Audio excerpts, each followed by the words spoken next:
नमस्ते साथीहरु, आजको हामी यस भिडियोमा मदन पुरस्कारबाट तपाईको जुन खरिदार सुब्बा अधिकृत नेपाल टेलिकम आर्मी तपाईको जहाँ जहाँ कृषि इन्जिनियरहरुलाई जहाँ सोध्ने गर्छन् मदन पुरस्कारबाट तपाईको मदन पुरस्कार साझा पुरस्कार र जगदम्बा पुरस्कार यो 3-4 वटाबाट एउटा दुईटा क्वेशन तपाईको अनिवार्य रूपमा रहनेछ।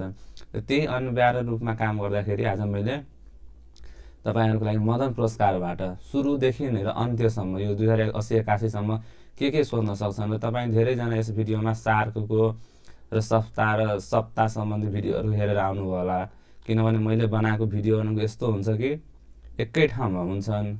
तपाईले 10 थरी भिडियो खोजेर समय बर्बाद हुँदैनन्। अनि यो भिडियो पनि यदि लामो लाग्छ भने तपाई त्यसले च्यानललाई सब्स्क्राइब गरेर राख्नु, ताकि पछि खोज्नलाई पढ्नको लागि पनि सजिलो हुन्छ, अथवा भिडियोलाई लाइक गरेर राख्नु। ल हुन्छ, अब हामी सुरु गरौँ। मदन पुरस्कार तपाईको एकछिन ल साथीहरु, म हाइलाइटर लिन्छु।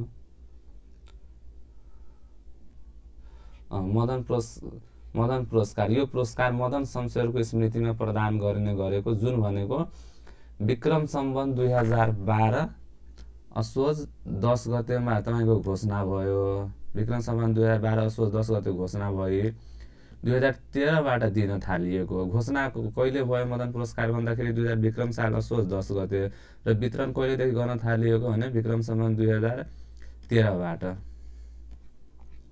अब यसलाई म मेटाइदिन्छु, तपाईहरुले नोट गर्न सजिलो हुन्छ। तेस्रो बुदामा हामी हेरौं। तेस्रो बुदामा तपाईको राशि सुरुमा चाहिँ 4000 थियो, त्यसपछि 2062 मा त्यसले 2 लाख बनायो र हाल भनेको 4 लाख रहेको छ भनेको 2075 मा। सुरुको सम्झिनु सुरुमा 4000, बिचमा 2 लाख, कतिमा अगाडि 2 छ 2 लाखमा भने 2062 सम्झिनु र अहिले भनेको 4 लाख भनेको लेटेस्ट 2075 मा। अब अर्को हामी हेरौं। मदन पुस्तकालयमा रहेका, मदन पुस्तकालयमा के चीज छन् र त्यसलाई के भन्ने गर्छन् भन्ने कुरा हो। सबभन्दा पहिला यो सबभन्दा तलको नोट हेरौं, इम्पोर्टेन्ट पोइन्ट। पुस्तकालयको भवन चाहिँ पाटन ढोका ललितपुरमा रहेको छन्, सोधिन सक्छन् मदन पुस्तकालयको भवन चाहिँ कहाँ छन् भनेर। अर्को भनेको पुस्तकको सूचीलाई चाहिँ मदन सौरभ भन्छन्, पत्रिकाको सूचीलाई चाहिँ मदन गौरव भन्छन् र लेखको सूचीलाई चाहिँ मदन पौरख भनिन्छ, जुन भनेको पुस्तकालयमा रहेको।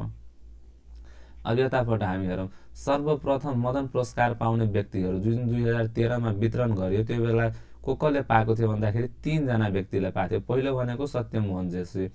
सत्यमोहन जोशीले केमा पाएको थियो भने हाम्रो लोक संस्कृति 2013 मा, र सत्यमोहन जोशी ज्यूले तपाईको अहिलेसम्म 3 पटक मदन पुरस्कार पाउनु भएको छ। अब कुनमा पाउनु भएको छ त्यो पनि अहिले आउँछन्। सर्वाधिक मदन पुरस्कार प्राप्त गर्ने व्यक्ति सत्यमोहन जोशी। चितरञ्जन नेपालीजीले पाउनु भएको उहाँ जनरल भीमसेन थापा र तत्कालीन नेपाल, र बलराम जोशी भनेको अधिक विभव स्थिर विद्युत उत्पादन, अधिक विभव स्थिर विद्युत उत्पादन।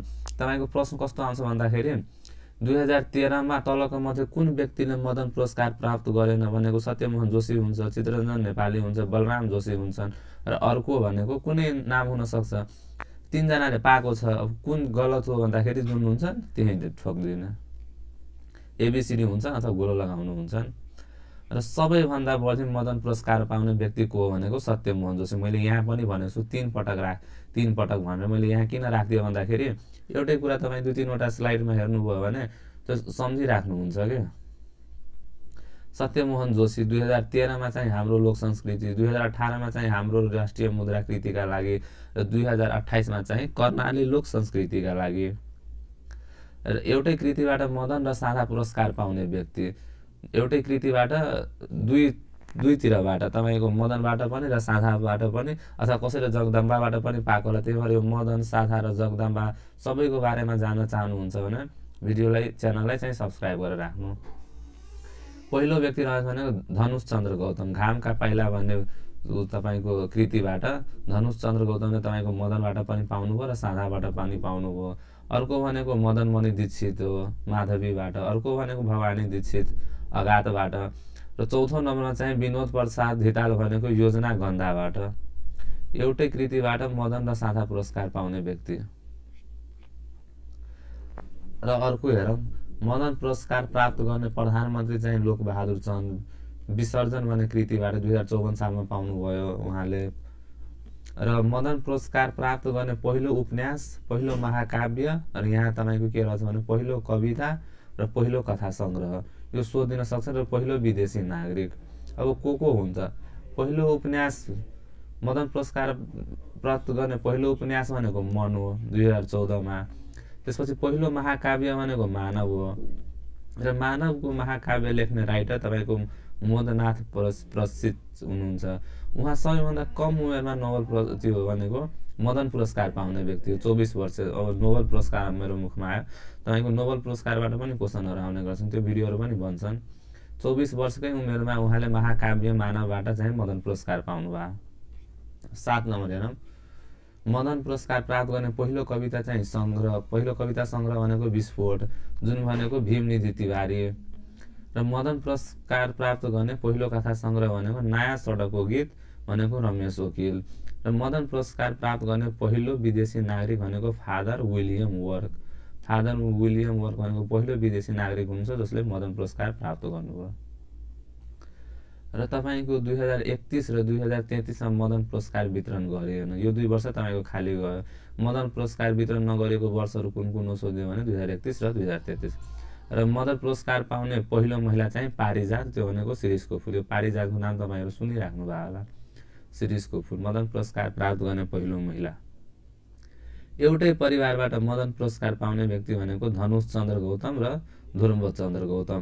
र यो भनेको तपाईँको पुरै ओभरअल तपाईँको जहाँबाट पनि एउटा दुईवटा क्वेसन आयो भने सोध्न सक्छन्। र अर्को क्वेसन भनेको 2079मा कसले पायो, 2080मा कसले पायो, त्यो भनेको पत्रिकामा आउँछन्, खोजेर पढ्नु।